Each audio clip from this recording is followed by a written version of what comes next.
So I go dey help am dey lick the saw, dey lick the saw, dey lick the saw. Every day I go dey lick am till the saw go go. Say na usually so. Get wetin dey do, dey get money. Bed, see am. Live bed. See the bed. See the bed. See na her life be that. So if this bed die, she go die. See the bed. Okay. I tell you say, as the man saw go finish, as the man saw go finish. Yes. You don settle, don come like this. Things dey happen now. Another matter don dey ground now. This one so go rush am because this lady, she's kind of in pains. You understand? Her matter na very big matter, na big matter. When I say things dey happen, I feel like I talk. Now this lady now contact me. Say, Uncle Nasco, there is something I want to share with your audience. I need advice and solution. Who can help me, please? I've been to your page. I see people receiving advice and all that, and I want to share my story with your audience. That's where she come. Egbegba she come so. Now carry the car for keke come this place. So now she dey here so. My sister, I'm not talking anymore. Just go straight to your point because I dey see bed for your hand and you saw big saw for your leg. First of all, come show them this one before we continue the story. Come show them the bed. Show them the saw. Show them the saw. My sister, before you tell us your problem, first tell us the reason why this bed in your hand. This bed with the man so. And because of the problem wey I dey face, it make me dey hold this bed dey waka because I don waka many places for solution. The only place wey I fit come take get solution na the baba for there come carry bed give me say make I dey feed the bed every day. The bed go dey heal me. My problem for this injury go dey go down. He come say give me instruction for the bed say he say any day this bed fly comot go. Say me I go die. Then make me come comot the bed feather. They hold the bed dey waka because I no wan make the bed fly or make the bed die. Now hear the matter. When I hear the matter, say things dey happen. My sister, abeg, you carry your hand go that side small so that the bed don't go touch me, abeg. Because I don't know the repercussion. You can't go that side small. So my people, let's go straight to the point, the issue now. We bring her to this problem which day. So my sister, now tell us your problem in details from day one. I don't even know where I want to start from. Oh, I don't know where I want to start from. Hey God, what did I do? Just start from somewhere, my sister. Just start from somewhere.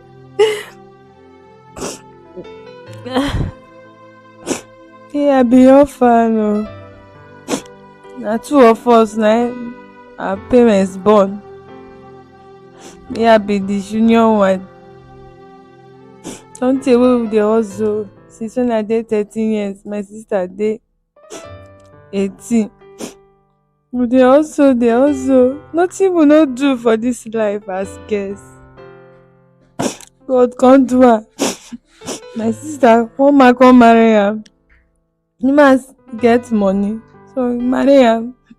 My sister come carry me join, come dey follow them dey stay. The man dey train me, dey support us well. I no come know wetin go happen. This man come sick. The man come dey disturb am for him leg. That your sister husband, so? Yes, so. Okay, continue. The saw come dey grow day by day. They no get where they no carry this man go. No get where they no carry this man go. One day my sister no dey house. The man come call me. Say he wan tell me something. We are dey because when they kind waka reach, finally they can't leave am for house. Make e dey for house. They take all this traditional wetin call medicine, wetin call them. My sister no come dey house one day. Now he come tell me say get wetin he wan tell me. Who be that your sister husband, so? Yes. Okay. he come tell me say the thing I wan tell me so na me go fit Fly the tell. gara this your leg o. Fly the gara this your leg o. Na so he don dey do me since o. So he come beg me say make this thing wan tell me so na only me so say I go fit help am. My sister, if you tell am, e get the way my sister go take am, because my sister na very good sister, na church sister, you know God well well. Your sister na church people, na born again. Yes. Okay. Me So and you the say no go fit tell your sister because sister na born again, na church person, no go fit help am. yes. Okay, continue. I come say make he talk. He come tell me say actually if I go fit do wetin he wan tell me, he go give me 5 million. 5 million naira. Yes. Okay, continue. I say tell me wetin you wan tell me na, wetin come be 5 million? He say make he tell me.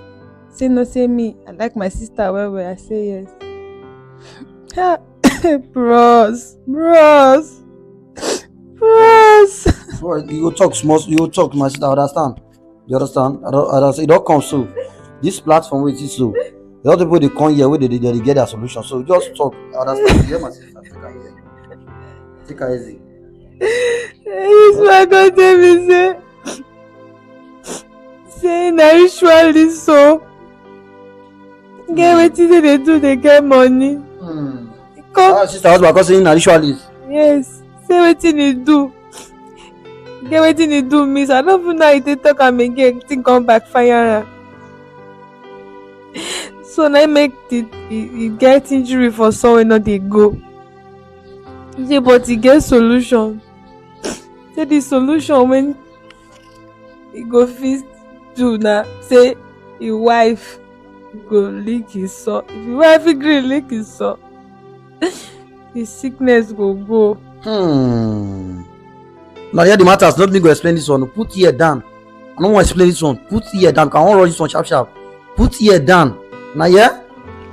Continue your story, my sister. God. The man come send me or my sister husband come tell me like that too. He say but you know say my sister no go fit do am. Come and say no, that solution no dey again. They go tell am say na only person wey dey relate to my sister, the blood too. Okay, who relate your sister with true blood? Yes. I go fit see do am. Say because since na him wife, the two don connect with each other spiritually too. So na only the person relate to am go fit do am, and he know say na only me my sister get. Say make I help am. Say apart from the 5 million, nothing wey I no go get for this life wey no go do for me. So I go dey help am dey lick the soil. Every day I go dey lick am till the soil go go. Okay, talk. Continue. The thing do me one kind for my body. When the man dey tell me this thing, I even run. I no fit even open my mouth talk sef. Anytime again when my son no go dey, the man go dey beg me. Dey beg me say if he die now, things go hard for me and my sister o. If you die, no be you don already get property, no be your sister go enjoy everything. Say everything, if he die now, everything when he get go vanish. Oh. So you say if you die now, so say if you no help am, say if you die now, so everything wey you don acquire go begin to disappear. Yes. He say, Yeah, continue. even the one my sister get sef go vanish because its source na from his source. I go reason the thing for myself. And I go accept to leave this all. You go accept to lick the soul. Say, Okay, continue. he tell me say if I lick the soul, nothing go do me. Okay. The soul go just go, the problem go solve, but nothing go do me. Everything go dey okay. I go give you 5 million. Yes, he go give me 5 million naira. I go lick the soul because he tell me say before we go do this bargain well, he go carry me go somewhere. After the thing don dey heal, dey go. Say no be say no dey fit dey waka o, dey waka no be like that. But the soul no dey go at all. They disturb am to go some kind places. So he come tell me say I go follow am swear oath. Say I must not tell my sister the secret. Say if I tell my sister the secret when he tell me so, me go die. So you go die, eh? Yes. Okay, continue. So I go agree. I go follow and take the oath when I dey lick the saw. Okay, go start to the league this so. Yes, I go dey lick the saw. I go dey lick it. He give you the 5 million. I understand, my sister. Take her easy. Take her easy. I understand. We'll just round up this story, I beg, yeah? Understand. We'll round up this story. You go see her. Don't worry. You go see her. Okay, so he can give you the 5 million when he promised you. Yeah, they lick the saw. Now when I lick the saw finish, he can't give me the 5 million. Yeah, when he tell me say he go give me. But hey, this thing when I want talk, it dey somehow. Talk. Don't worry. Talk. When I dey lick the saw, I don't know. Can't they like me one kind? For I know I can't dey follow and dey sleep. Okay, as the league is also, you can't like you one kind. When I start to sleep with each other. Yes, we go dey sleep with each other. You and this your sister husband, so. Yes. It's alright. Things dey happen, no dey happen. You dey hear am? You dey hear am say things dey happen. If you are just seeing my video for the first time, please follow this page, share this video, I beg. If you person will say, as you see this video, as your eyes see this video, share this video. Share this video, follow this page. Continue the story, my sister. So one fateful day like this, I lick this saw. They go 2 weeks and they lick this saw. My sister come catch us when they do the art. Okay, your sister now come cash on her own and they sleep with each other. Yes. Come catch us. So. She come dey vex, come pursue me comot as the man no gree. The man come stand gidigba. I come be like wish and enemy for where my sister dey. So the man come give me 5 million. The man still dey give me money dey join too. I dey the house. As the man suck, come dey go finish, dey go, come heal well. Me I know they do this thing say na wickedness. They do am for the betterment of my sister and me. Make the man for not die. All the only thing I know say I do bad na the sleep when I sleep with am. No, I'll continue your story. So the man so come go finish. If I tell you say as the man so go finish, as the man so go finish, and this man change. The man change as he saw go finish. The man just change worse. Even the way they carry me like the sister, the wife's sister, don't carry me again, no. So tell us, how this saw now cut enter your head leg now like this? And the man change when he come dey tell sister say make dem comot me for house. Nothing do me that time he come dey follow his sister dey pursue me say abim your sister so. If na me make am sleep with am, I seduce am. Finally my sister say don dey vex for me before na dey say I be bad sister, dey come pursue me. The small thing when I get, I manage go one small room dey stay, dey manage. One day like this for night, I don't know wetin just bite me like mosquito. Now I knack am. I scratch, sleep by sef, I no know. I sleep go. I wake up on morning. The place just dey sweet me. The leg so called dey sweet you. Yes, I just dey scratch am, dey scratch am. Throughout that day, I dey scratch leg. For even I come dey see sore for small scratch sore when I scratch the leg. I go baff, e dey pepper me. The man dey scratch and the thing dey open. Dey open. Some place dey gather pus. I say I never still understand wetin dey go on. My leg complete 7 days, 1 week. For night I just wake up. Bros.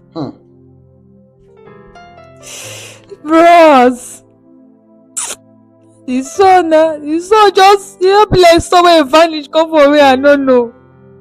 Just, for my leg. just big. The worst thing is that the thing no dey pay me. No got the pain you're doing. The sun no dey pay me, but it is very irritating. So now the way this sore be like this now, so I got all day waka to cure the sore and everything. I be tell you before nah. Tell you before. Even when this thing happen, I dey go. I no even know how to even tell my sister. Be don't tell her say I no dey fine or say na anything when I want to for myself, I go sign me. I go see the fine way they go their company, man go dey pursue me. I go tell say, so you tell me before. You don't try to meet the man and say that sore wey come off your leg, so you be like say go enter my leg. At the time when my sister no go there around the meet her, he go say that na my problem. Say maybe the bargain when we bargain. Say I dey play with my life. I think go tell you. Yes. So now you never fit tell your sister like this. You never fit tell my sister. Oh. So where you don't take waka go for solution for this leg now? I don go different hospital. I don go, they no dey see anything. Even within me, I know say this thing no be hospital something, but I still dey go. No solution. So people dey tell me say for this hospital say make I go all this traditional something dem, make I go check. I can't still go. So when I go when they see very well, go tell me say me I know wetin dey do me. I go say yes, I know wetin dey do me. So I go tell me say na me know wetin dey do me, na me the cause of wetin dey do me. Na me I come work. If you no get where I no go. You no get where I no go. I never go. So now which Jasmine I go give you this bed now like this? And what did they tell you? Jasmine say make I dey take this bed, dey feed am. Make sure say the bed no die. Make sure say the bed no fly. Cause you the bed. No, you stay there. Carry your hand go. See the bed, live bed. See am. Live bed. See the bed. See na her life be that. Say if this bed die, she go die. See the bed. Okay, drop am like this. Make it no touch me abeg. Now I go comot the bed feather so that e no go fly. I go fit dey hold am, dey around, dey feed. On top of this problem, I dey feed myself, feed bed. And anywhere they go, they carry the bed. Dey follow body. Even I know today where I know where they go again, I dey restrict myself for some certain things. Even bros, even the money when I even get, since I know they feel they carry my leg, they do anything. It don't finish. So my sister like this now, so my people, I won't talk this thing again. When I say things they happen. There are a lot of stories where we say I know they even they post. I know they agree they post them because they're very deadly. I beg, they're very deadly. If you are seeing this video, please, I beg you, share this video. Make people know say things they happen. Go to my previous videos.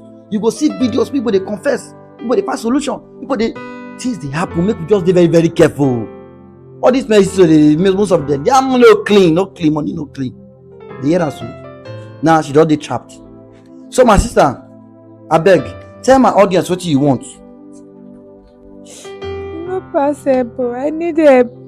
I need advice. I need help because I don't know as I want to tell my sister say wetin happen. Say I help. Say your husband a ritualist. I don't know as I want to tell am pass because you know say me and the man take oath. How can I advise me? Oh, I don't know wetin I wan do. That's why I say make I come here. Oh. Na don hear am now, so. This girl leg don open for ground, big sore. So I beg, if you dey see this video, this situation need immediate attention. See, drop your comment, your advice. Then if you go fit help her, you no go fit help her. Abeg, drop the comment. She go contact you. Abeg, make they help me. Na don hear abeg. Share this video, make other people see am. Person wey you fit help am fit dey on another side. Share the video, make dem fit help am. Abeg. No be am making. You don't know say the thing go be like this. Abeg. That's what you just say. Thank you.